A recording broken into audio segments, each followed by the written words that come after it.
What we've done is try to structure the PLCs to make them working PLCs, really like a workshop. So the teachers have time to collaborate and they can really bounce ideas off of each other.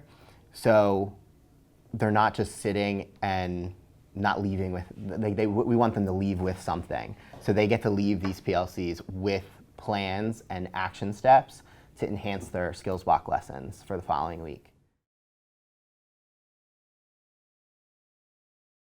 We do something a little bit different at Comley, right? So what winds up happening is each of our K through 2 classes, we actually rotate the kids through each of the classrooms, meaning we look at the kids as a whole, right? They're all of our kids. They're not just like one individual teacher. So that includes like our ESOL teachers and our homeroom teachers. So what we do is when we do the microphase assessments, we look at the whole first grade or the whole kindergarten or the whole second grade and group them across classrooms.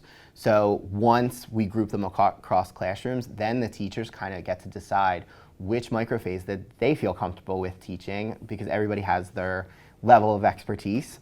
And that's including our ESOL teachers, our homeroom teachers, where now each classroom is dedicated to either 1 or 2 microphases instead of a homeroom teacher having maybe 5.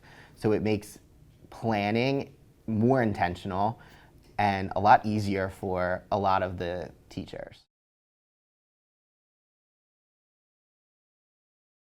Yes, so our ESOL teachers will push into skills block. So there's usually around 2 adults, and we also have some student teachers, practicum students, that are going to help with it too as people come into the building.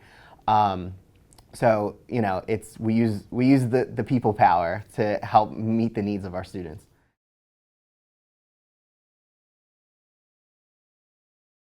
So not originally, right? So in the beginning of the year, we let everybody get some time and some understanding under their belt before we started making those kind of changes and the kids switching classrooms.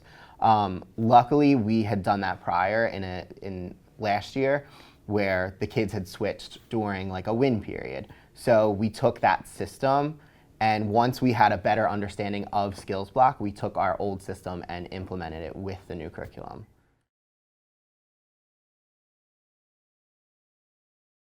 So it's a lot of practice.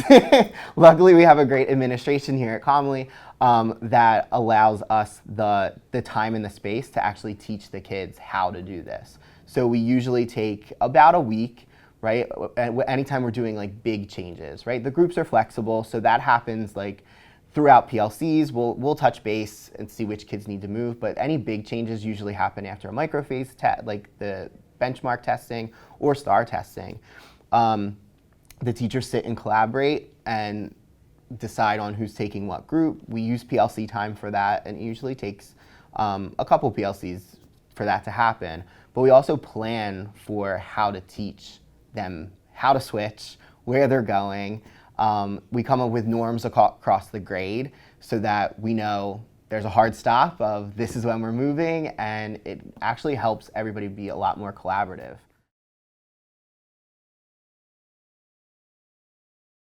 They were ready to go. So because we did this last year with our win model, they wanted to do it in the beginning of the year.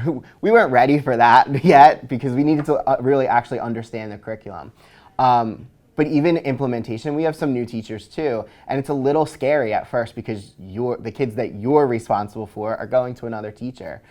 But it's become more of a collaborative environment, and you're getting so many more ideas. And when a student sees multiple teachers, now you can kind of touch base with that teacher to figure out the needs of that student. They may see something that you didn't. So now you can implement that in other parts of the day.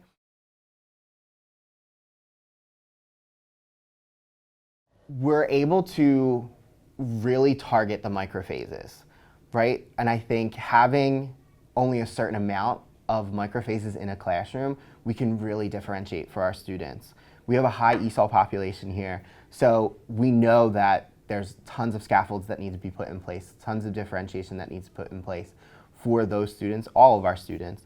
So that really has impacted our data in a way, like when we do our benchmark data for STAR and even our cycle assessments, especially in first grade, that we can see the progress that the students have made because everything is so much tailored for their individual needs.